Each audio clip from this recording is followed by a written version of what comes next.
Les alertes au tsunami ont été levées dans les pays bordés par l'océan Indien, quelques heures après qu'un puissant séisme de magnitude 8,7 se soit produit ce mercredi au large de l'île de Sumatra, en Indonésie. En décembre 2004, un précédent tremblement de terre suivi d'une vague géante avait fait des dizaines de milliers de morts. Heureusement, ce terrible scénario ne s'est pas reproduit.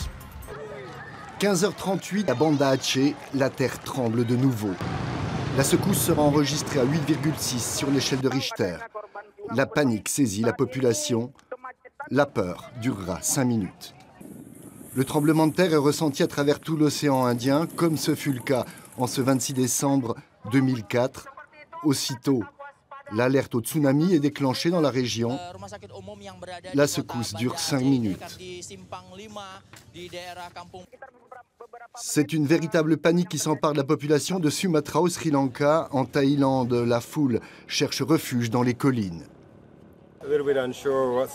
On ne sait pas trop ce qui s'est passé. On a ressenti la secousse et ce serait bien d'avoir des informations. Savoir si on peut rentrer sans risque à l'hôtel. Durant 5 heures, on évacuera des centaines de milliers de personnes. La vague, heureusement, n'a pas dépassé 1 mètre. En 2004, le tsunami avait fait 220 000 victimes dans la région, dont 170 à Banda Aceh. À la veille de l'ultimatum posé par les Nations Unies, le gouvernement syrien s'est engagé à cesser le feu jeudi matin. Pourtant, l'opposition dit n'avoir constaté aucun signe sur le terrain laissant présager une trêve. Les troupes de Bachar al-Assad ont continué de bombarder Homs ce mercredi. Selon l'Observatoire syrien des droits de l'homme, un civil a été tué par des tirs dans ce bastion de l'insurrection. 2 personnes auraient également été tuées dans la vallée de l'Euphrate. Ahmed Ben Bella est décédé suite de maladie, il avait 95 ans. Il s'agit d'un des chefs historiques du FLN, parti indépendantiste algérien. Il fut le premier président de l'Algérie indépendante en 1963, avant d'être renversé 2 ans plus tard par un coup d'état militaire conduit par Boumedienne. Ahmed Ben Bella, un nom, un visage indissociable de l'indépendance algérienne, un patronyme gravé à jamais dans l'histoire des 2 rives.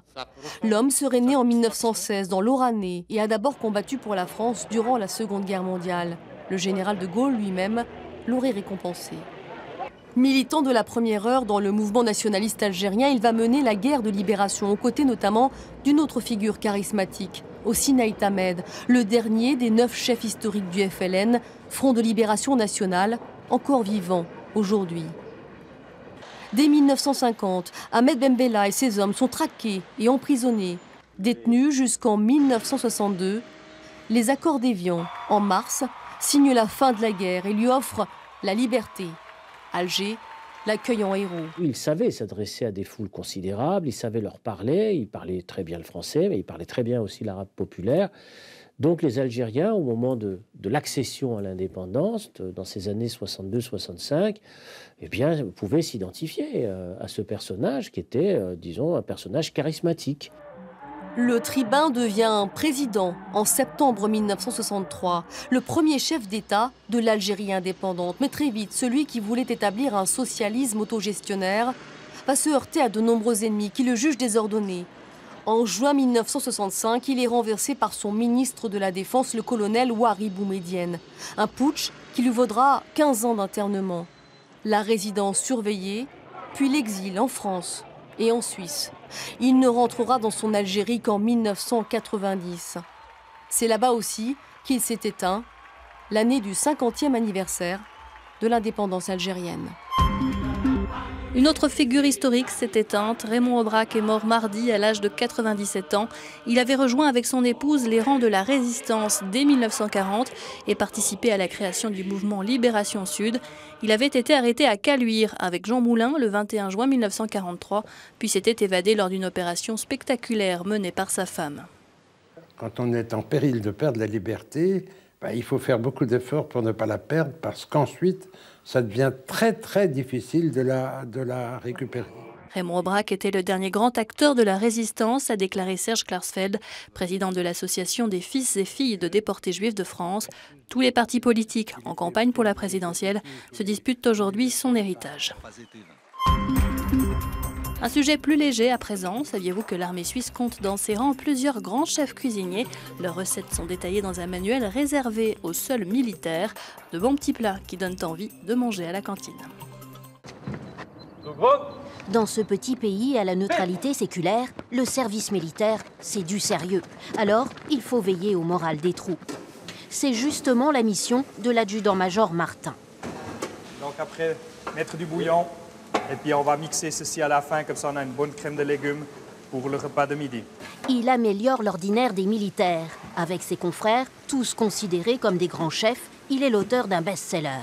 Un livre de recettes primé à maintes reprises, que des petits plats pensés pour faciliter la vie des soldats. À midi, on leur donne un coup de foudre, on donne un bon repas bien constitué, et ensuite, pour le soir, on peut alléger le repas. À midi, les jeunes recrues font la queue au réfectoire. Dans les assiettes, blanquettes, lasagnes aux épinards et ricotta, gratin de tomates à la méditerranéenne, tiramisu. Ici, on comprend pourquoi les Suisses veulent conserver leur armée. Disons qu'à Moudon, c'est exceptionnellement bon. En fait, je trouve qu'on retrouve assez le plat assez traditionnel, comme à la maison. Certaines denrées sont dans la mesure du possible évitées. Bienséance oblige, la digestibilité est prise en compte. Donc éviter peut-être des oignons, éviter des poivrons, éviter des flageolets, pour que les répercussions ne se fassent pas après se sentir dans toute la chambre. Après le repas, pas question de mollir. Le colonel, enfin connaisseur, vient vérifier que ses soldats ne s'endorment pas sur leur cible. On mange bien dans l'armée suisse, sans bonne nourriture, pas d'engagement, pas de combat.